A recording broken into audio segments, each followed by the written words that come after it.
Hello दोस्तों, welcome to my channel GK educate channel में आप सभी का एक बार फिर से हार्दिक स्वागत है।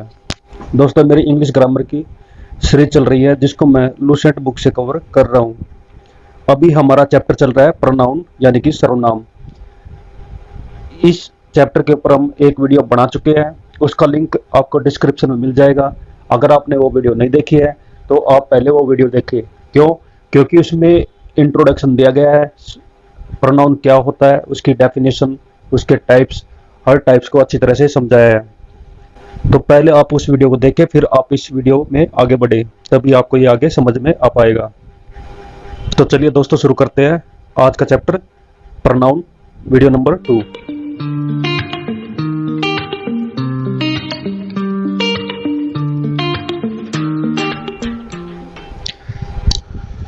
तो दोस्तों, फर्स्ट आ जाता है use of the pronounce of nominative case. Nominative case में जो हम वर्ड्स यूज करते हैं, यानी कि जो प्रोनाउंस यूज करते हैं, उनका यूज कैसे होगा। नॉमिनेटिव केस के जो प्रोनाउंस हैं उनको कैसे यूज किया जाता है। नॉमिनेटिव केस में बता चुका हूं। नॉमिनेटिव केस में कौन से प्रोनाउंस आते हैं? I, we, he, she, it, you, ये सब क्या है? नॉमिनेटिव केस के प्रोनाउंस है जिनको हम सब्जेक्ट के रूप में यूज करते हैं किसी सेंटेंस के अंदर। किसी सेंटेंस के अंदर सब्जेक्ट के रूप में हम नॉमिनेटिव केस को यूज करते हैं, और जो ऑब्जेक्ट के रूप में यूज होता है उनको बोला जाता है ऑब्जेक्टिव केस। तो पहले हम यहाँ पर नॉमिनेटिव केस के प्रोनाउंस को पढ़ लेते हैं, उनको हम कैसे यूज करेंगे। जिसमें फर्स्ट आ जाता है रूल नंबर 1, किसी सेंटेंस के वर्ब के सब्जेक्ट के रूप में नॉमिनेटिव केस के प्रोनाउन का प्रयोग होता है। ये एक जनरल चीज है, ये कुछ एक्स्ट्रा इसमें कुछ नहीं दिया। हमेशा ही सेंटेंस के अंदर जो सब्जेक्ट है, वर्ब का जो सब्जेक्ट है, उसमें नॉमिनेटिव केस के प्रोनाउन को यूज किया जाता है। नॉमिनेटिव केस के प्रोनाउंस कौन से होते हैं, फिर से बता देता हूं। I, we, you, she, he, it, या फिर इनको प्लूरल फॉर्म में हम यूज कर सकते हैं, वो सेंटेंस पे डिपेंड करता है। जैसे फर्स्ट है ही वेंट टू जजुआर लास्ट मंथ, तो ही क्या है? Nominative case. यहाँ पर हम ना तो ऑब्जेक्टिव केस यूज करेंगे ना ही possessive case. Objective case him को हमेशा किस में यूज किया जाता है? ऑब्जेक्ट में। और पॉजेसिव केस इसको हमेशा किसी नाउन के साथ यूज किया जाता है। तो इन दोनों का यूज नहीं होगा, हमेशा किसका यूज होगा? नॉमिनेटिव केस का। उसके बाद है दे कम हेयर बाय ट्रेन, तो दे क्या है? नॉमिनेटिव केस है, इसलिए इसकी जगह हम ऑब्जेक्टिव केस या पॉजेसिव केस का यूज नहीं करेंगे।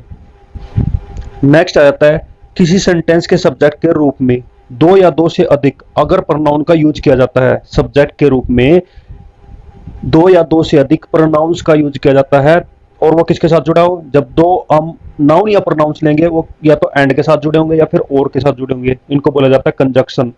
तो किसी कंजक्शन वर्ड के साथ जुड़े होंगे दो प्रोनाउंस, तब भी हम क्या यूज करेंगे? Nominative case. प्रोनाउंस के रूप में किसको यूज करेंगे? नॉमिनेटिव केस को। ना ऑब्जेक्टिव केस को यूज करेंगे ना पॉजेसिव केस को यूज करेंगे। अगर आपको नॉमिनेटिव केस, पॉजेसिव केस और ऑब्जेक्टिव केस के बारे में नहीं पता है तो पहले आप केस की वीडियो रेफर करिए, जो कि इससे पहले चैप्टर की है, उसको समझिए, तब भी आप इसमें अच्छे समझ पाएंगे। एग्जाम्पल फर्स्ट है you and he were good friends, तो यू क्या है? Nominative case. ही क्या है? Nominative case. दोनों किसके साथ जुड़े हैं? एंड के साथ। तो ये दोनों प्रोनाउन जो है एंड के साथ जुड़े हैं और दोनों क्या है? Nominative case. तो ये होगा करेक्ट। नेक्स्ट सेंटेंस में क्या दिया है? You and him were good friends, तो ये दो प्रोनाउन है, you and him. You objective case है और हिम क्या है? ऑब्जेक्टिव केस है। तो दोनों का यूज नहीं होगा, किसका यूज होगा? सब्जेक्टिव केस का। नेक्स्ट है यू, ही एंड आई, तीनों क्या है? नॉमिनेटिव केस के वर्ड्स है, इसलिए ये सेंटेंस करेक्ट होगा। यू, हिम एंड मी, तीनों क्या है? ऑब्जेक्टिव केस के एग्जाम्पल है, ऑब्जेक्टिव केस के वर्ड्स है, इसलिए ये गलत हो जाएगा। आगे चलते हैं। रूल नंबर 3, यदि किसी सेंटेंस के वर्ब के सब्जेक्ट के रूप में अगर हम एक नाउन का यूज करते हैं, दूसरा प्रोनाउन का यूज करते हैं, और दोनों किसके साथ जुड़े हैं? कंजक्शन के साथ। कंजक्शन क्या है? एंड या फिर और। तो फिर हम जो प्रोनाउन यूज करेंगे कंजक्शन के साथ, जो एक प्रोनाउन जुड़ा हुआ है, उस वो प्रोनाउन जो यूज करेंगे वो कौन सा होगा? Nominative case. जैसे एग्जांपल है Karishma and I go to college every day. Karishma क्या है? नाउन है, आई क्या? प्रोनाउन। दोनों किसके साथ जुड़े हैं? एंड के साथ। तो इसमें हमने जो प्रोनाउन यूज किया, आई का यूज किया, वो क्या है, नॉमिनेटिव केस, इसलिए फर्स्ट इज करेक्ट। सेकंड है Karishma and me go to college every day. अब मी क्या है, प्रोनाउन है, लेकिन ये क्या है, ऑब्जेक्टिव केस है, इसलिए सेंटेंस हो जाएगा रोंग। आगे देखते हैं रूल नंबर 4। टू बी का प्रयोग इन्फिनेटिव के रूप में हो तो इसका कोई स्पष्ट सब्जेक्ट नहीं होता। इसके बाद हम नॉमिनेटिव केस को प्रोनाउन के रूप में यूज करते हैं। टू बी क्या, इन्फिनेटिव है, जहां पे टू बी लगा होगा और उसके बाद टू बी के बाद जो हम प्रोनाउन यूज करेंगे वो कौन सा होगा, नॉमिनेटिव केस का।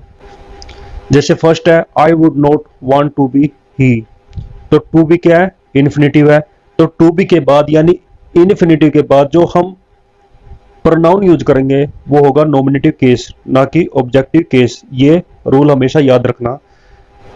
नेक्स्ट है रूल नंबर 5। बी का प्रयोग हम किस रूप में करते हैं, इज, आर, एम, ये सब किसकी फॉर्म है, बी की फॉर्म है। Was, were, has been, have been, ये सब क्या है, बी की फॉर्म है। इनसे पहले जो हम नाउन या प्रोनाउन यूज करते हैं वो नॉमिनेटिव केस में होता है। नाउन तो छोड़ो, प्रोनाउन जो है वो नॉमिनेटिव केस में होगा।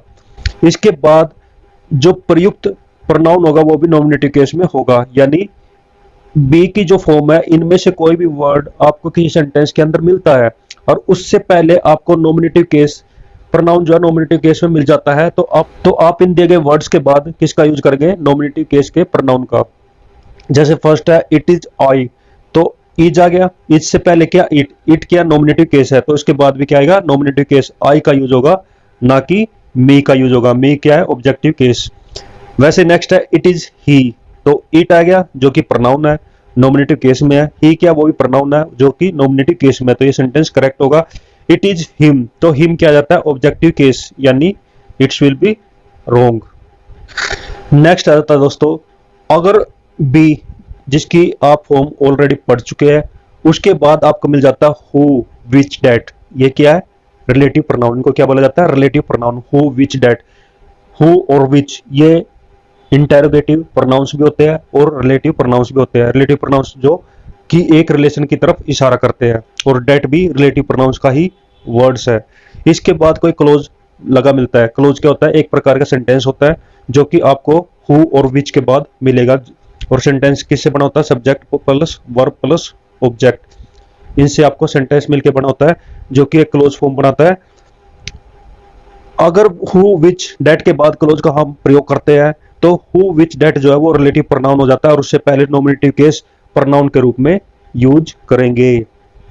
सेंटेंस समझते हैं, it is I who have helped you, तो इसमें क्या है, हु क्या है, रिलेटिव प्रोनाउन है, और रिलेटिव प्रोनाउन के बाद हैव हेल्प्ड यू, ये क्या हो गया, हैव हेल्प यू, ये क्या हो गया, क्लोज। और उससे पहले, हु से पहले हमने जो प्रोनाउन यूज किया वो कौन सा होगा, नॉमिनेटिव केस का होगा। जैसे सेकंड है it is me who have help you, तो मी क्या है, ऑब्जेक्टिव केस का एग्जाम्पल है, इसलिए ये रोंग हो जाएगा। करेक्ट क्या रहेगा, नॉमिनेटिव केस, ना कि ऑब्जेक्टिव केस।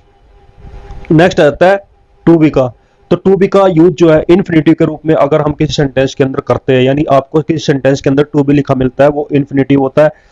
उससे पहले अगर नाउन या फिर प्रोनाउन वो ऑब्जेक्टिव केस में हो, तो उसके बाद भी नाउन और प्रोनाउन ऑब्जेक्टिव केस में होगा।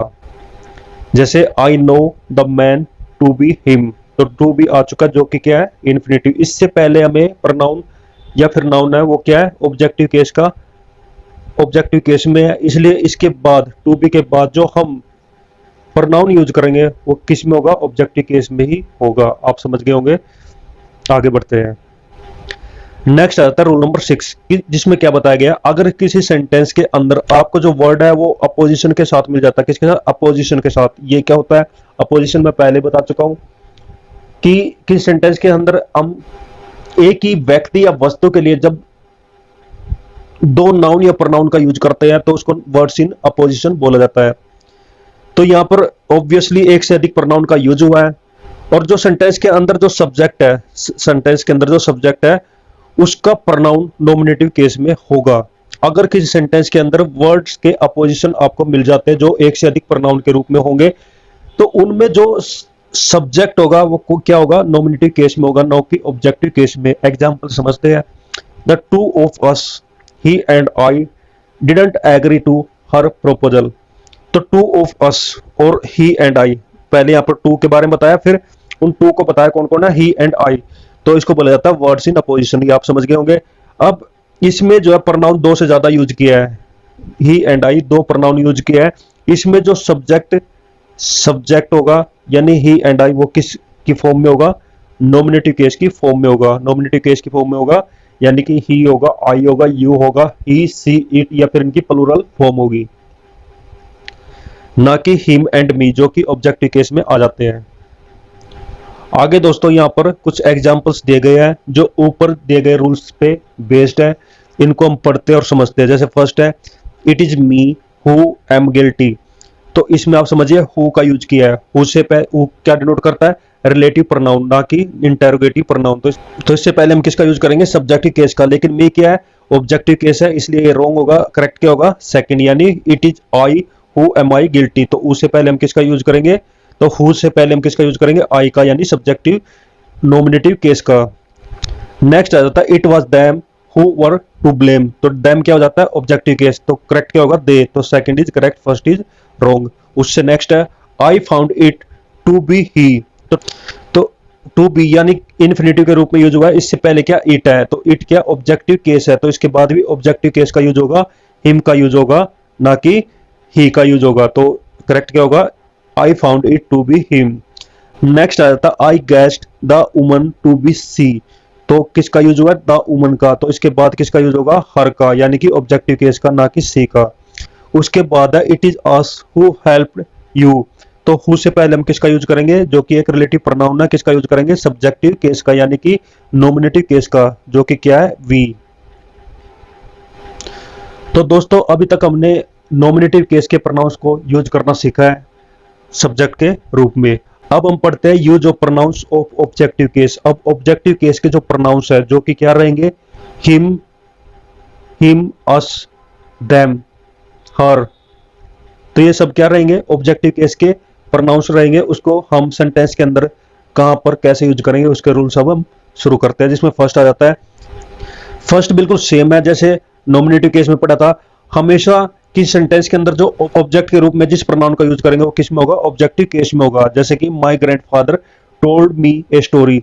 तो माय ग्रैंडफादर क्या सब्जेक्ट है, टोल्ड क्या वर्ब है, और मी क्या है, ऑब्जेक्ट है। तो ऑब्जेक्ट में हमेशा किसका यूज करेंगे, ऑब्जेक्टिव केस का, यानी मी का, ना कि आई का, माई का। आई क्या है, नॉमिनेटिव केस है, और माई क्या है, पॉजेसिव केस है।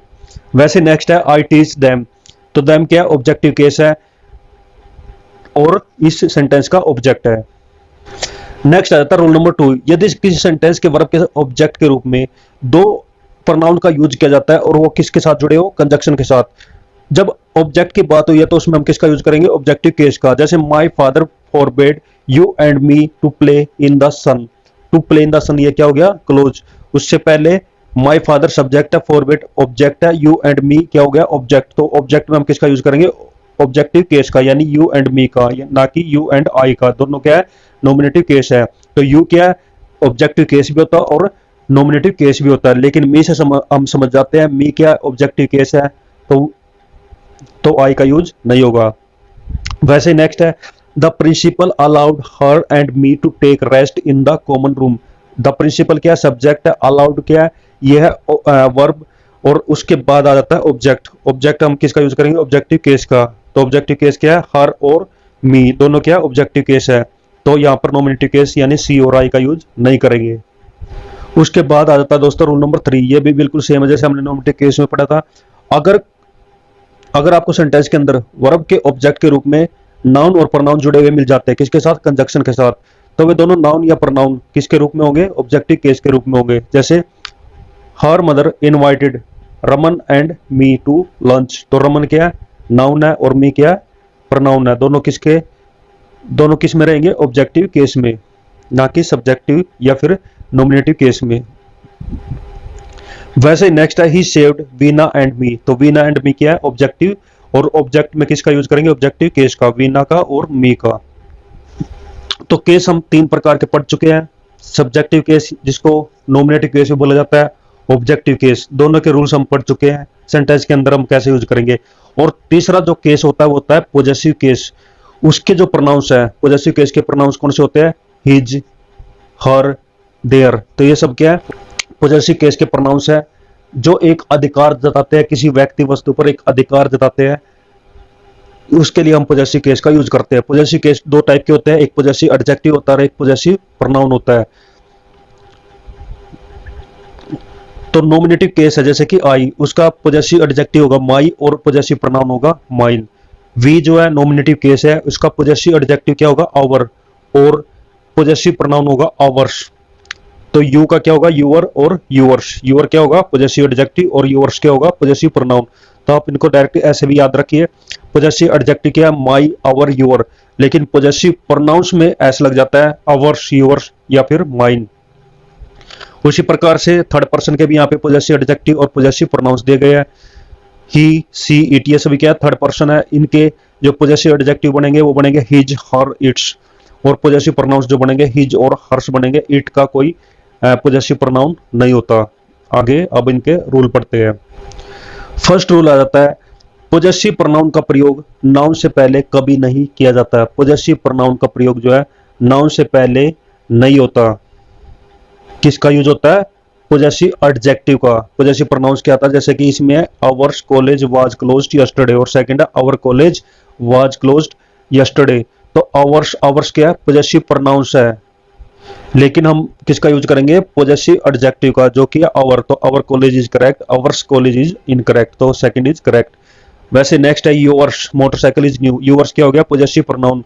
तो इसमें नाउन क्या? मोटरसाइकिल, और मोटरसाइकिल यानी कि नाउन है, उससे पहले हम किस पॉजेसिव प्रोनाउन का यूज नहीं करेंगे, यानी यहाँ पे योर्स का यूज नहीं होगा, बल्कि किसका यूज होगा? योर मोटरसाइकिल, यानी कि पॉजेसिव एडजेक्टिव का। दोनों में डिफरेंस आप समझिए। वैसे यहाँ नोट्स में बताया पॉजेसिव एडजेक्टिव का प्रयोग जो है नाउन से पहले होता है। तो नाउन से पहले हम किसका यूज करेंगे? पॉजेसिव एडजेक्टिव का, ना कि पॉजेसिव प्रोनाउंस का। फिर से याद रखिए, नाउन से पहले हम पॉजेसिव एडजेक्टिव का यूज करेंगे, ना कि पॉजेसिव प्रोनाउंस का। ऊपर दिए वाक्य में नाउन्स है कॉलेज और मोटरसाइकिल। कॉलेज और मोटरसाइकिल क्या है? नाउन। उनसे उनके साथ हमने क्या लगाया? पॉजेसिव प्रोनाउन, यानी आवर्स और यूवर्स। इनका प्रयोग नहीं होगा। किनका प्रयोग होगा? पॉजेसिव एडजेक्टिव का, यानी कि आवर का और यूवर का।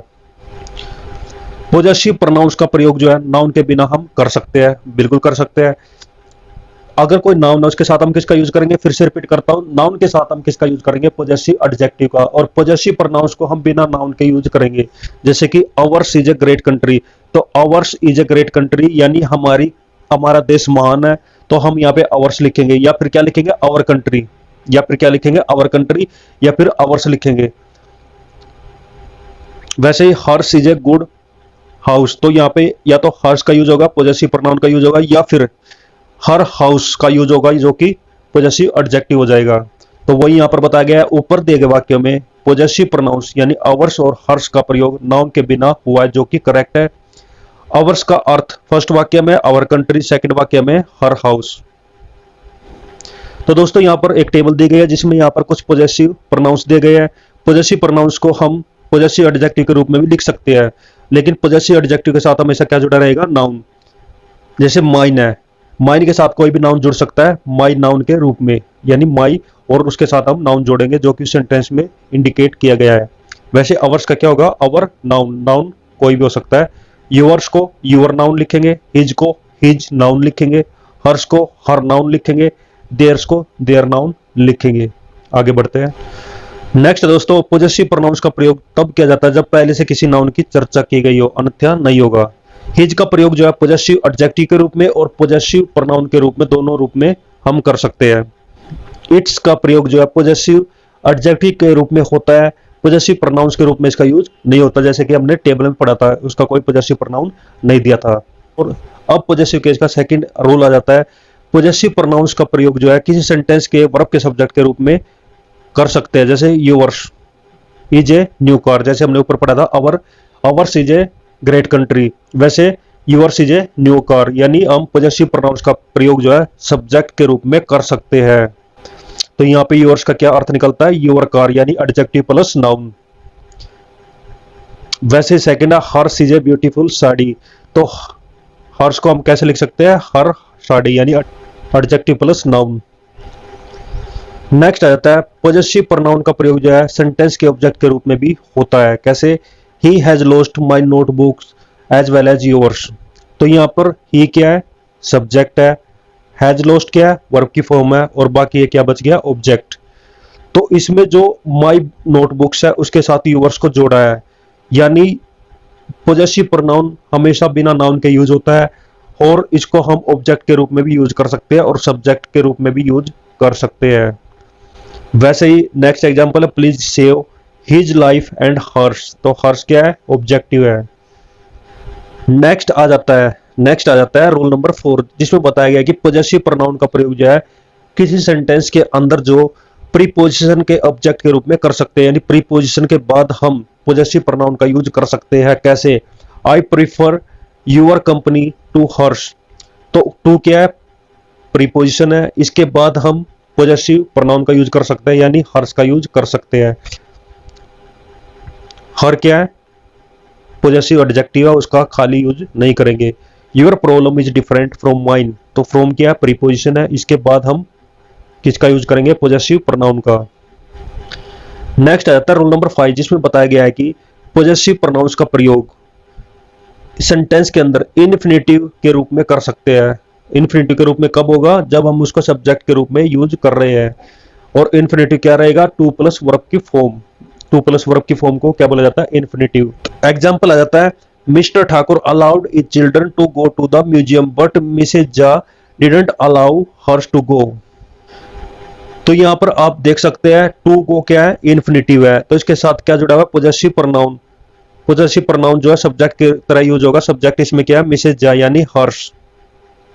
तो दोस्तों हम नॉमिनेटिव केस, ऑब्जेक्टिव केस और पॉजेसिव केस के जो प्रोनाउंस है उनको हम सेंटेंस के अंदर किस तरह यूज करेंगे उनके रूल्स हमने इस वीडियो में कवर कर लिए हैं। आगे यहाँ पर एक छोटा सा यूज बताया गया है इट का। तो इट का यूज हम कैसे करते हैं इसको भी हम थोड़ा सा कवर कर लेते हैं, फिर हम इस वीडियो को खत्म करेंगे। इट का जो प्रयोग किया जाता है, इट का प्रयोग जो है सेंटेंस के अंदर जब किया जाता है उसका फर्स्ट रूल आ जाता है इट का प्रयोग जो टाइम, वेदर, टेम्परेचर, डिस्टेंस के रूप में यूज हम कर सकते हैं।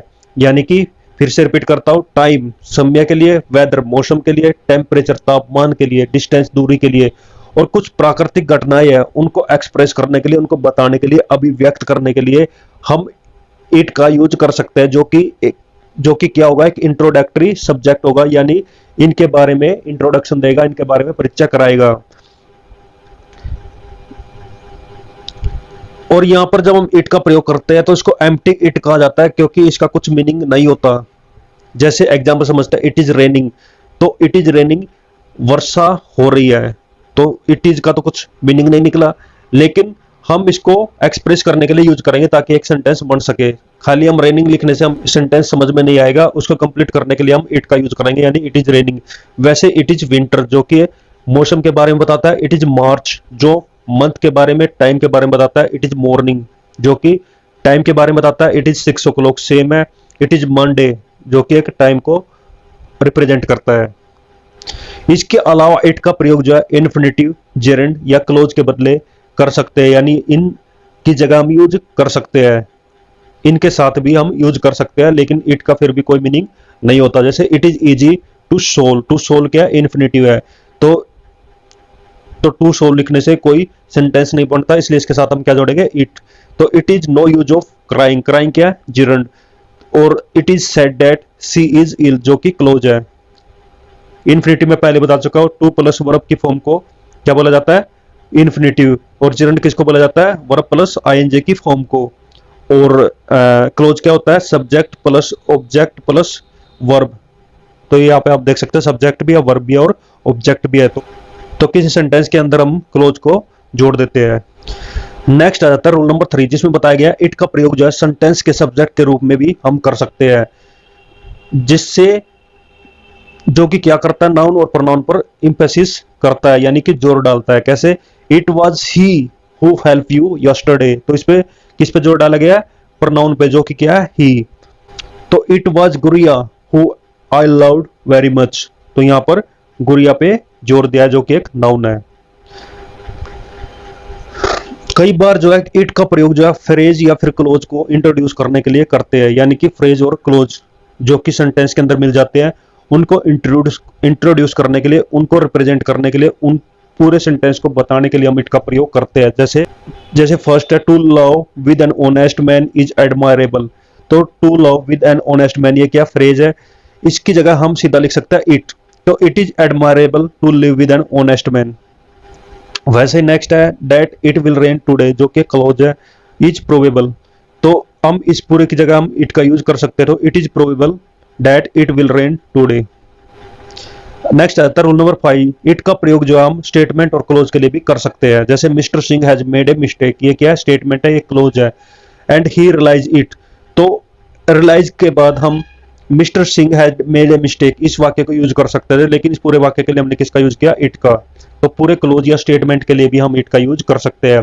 नेक्स्ट है I was cheated by many persons, तो आई न्यू इट। तो इट का प्रयोग किसको बताने के लिए किया गया, इस स्टेटमेंट को बताने के लिए बाद में सेंटेंस के अंदर यूज किया है। नेक्स्ट आ जाता है रूल नंबर 6, जिसमें बताया गया है कि कुछ सेंटेंस में आपको प्रिंसिपल क्लोज के बाद इट प्लस इट के बाद नाउन जुड़ा मिलेगा या फिर कोई एडजेक्टिव जुड़ा मिलेगा। क्योंकि इट के बाद इज छिपा रहता है, मतलब कि उस सेंटेंस के अंदर हम इज का यूज नहीं करेंगे, लेकिन फिर भी उसका मीनिंग उस सेंटेंस के अंदर आएगा। ऐसे सेंटेंस में इट को क्या बोला जाता है, प्रिपेरेटरी इट, यानी इट के बाद हमने इज का यूज नहीं किया, लेकिन उस सेंटेंस को समझने में इज का मीनिंग यूज होता है। तो इस तरह हम इट का यूज करते हैं, तो उसको बोला जाता है प्रिपेरेटरी इट। कैसे, जैसे हम पहले सेंटेंस को तैयार करते हैं, उसका स्ट्रक्चर तैयार करते हैं, प्रिंसिपल क्लोज जो कोई जोड़ा है जो कि सब्जेक्ट प्लस वर्ब से बना होगा, उसके बाद इट का प्रयोग, और इट के बाद क्या जुड़ा होगा, नाउन और एडजेक्टिव, और उसके बाद इन्फिनिटी या फिर क्लोज जुड़ा होगा। तो इट के बाद जो नाउन एडजेक्टिव जुड़ा होगा उसके बीच में इज का प्रयोग हो सकता है, लेकिन नहीं करेंगे, क्योंकि इट क्या प्रिपरेटरी इट है जो कि ऑटोमेटिक इज के मीनिंग को अपने साथ जोड़ता है। जैसे एग्जांपल है, we think that it is wrong to travel without ticket. तो इस सेंटेंस को हम कैसे लिख सकते हैं, इसको इस तरह से लिख सकते हैं, वी थिंक, तो डेट को हमने निकाल दिया क्योंकि थिंक के बाद जो है हम डेट का यूज नहीं करते। It is wrong to travel without ticket, तो इट इज रॉन्ग हम लिख सकते हैं, या फिर यहाँ पर इज के बिना भी हम लिख सकते हैं। जैसे कि सेकंड सेंटेंस में है we think it wrong to travel without ticket, तो दोनों तरह हम लिख सकते हैं, दोनों ही करेक्ट है। अब हम पढ़ लेते हैं दिस और इट में क्या डिफरेंस है। Use of this, use of it, this का प्रयोग हम कैसे करते हैं और इट का यूज हम कैसे करते हैं। दिस का यूज जो है हम किसी व्यक्ति वस्तु के नाम, पहचान, परिचय और समीपता आदि का बोध कराने के लिए करते हैं। जैसे कि this is a book, this is mobile number, this is all India radio. तो किसी व्यक्ति वस्तु के नाम को बताने के लिए, उसकी पहचान कराने के लिए हम दिस का यूज करते हैं, लेकिन इट का प्रयोग हम इस प्रकार से नहीं करेंगे। इट का हम पहले पढ़ चुके हैं, इट का यूज कहां पर होगा, समय को बताने के लिए, दूरी को बताने के लिए, मौसम को बताने के लिए, या किसी प्राकृतिक घटना को बताने के लिए हम इट का यूज करते हैं, वहां पर हम दिस का यूज नहीं करेंगे। जैसे इट इज 9 AM, इसको ऐसे नहीं लिखेंगे दिस इज 9 AM, इसको क्या लिखेंगे, it is 9 AM। It is summer, जो कि एक मौसम को बताता है, तो यहाँ पर दिस इज समर नहीं लिखेंगे क्या लिखेंगे, it is summer, it is night. और नेक्स्ट है किसी इंटरोगेटिव सेंटेंस के अंदर भी हम दिस का यूज कर सकते हैं। कैसे, व्हाट इज दिस, तो दिस का प्रयोग हुआ है जो कि किसी व्यक्ति या नाम का परिचय कराता है, किसी व्यक्ति के नाम का परिचय कराता है, व्हाट इज दिस। उसी प्रकार से इट का प्रयोग जो नाम व परिचय जानने के लिए इंटरोगेटिव सेंटेंस में यूज नहीं कर सकते। ऐसे कभी नहीं लिखा जाता व्हाट इज इट, बल्कि क्या लिखा जाएगा, व्हाट इज दिस। तो ये आप फिर से रीड आउट करिए और समझिए। तो दोस्तों आज की वीडियो यहीं पर ही खत्म करते हैं। वीडियो थोड़ी लंबी हो चुकी है, तो इस वीडियो को एक बार और रिवाइज करिए ताकि आपको और अच्छे समझ में आ सके। तो मिलते हैं नेक्स्ट वीडियो में। बेस्ट ऑफ लक सभी को। Thank you. जय हिंद, जय भारत, वंदे मातरम।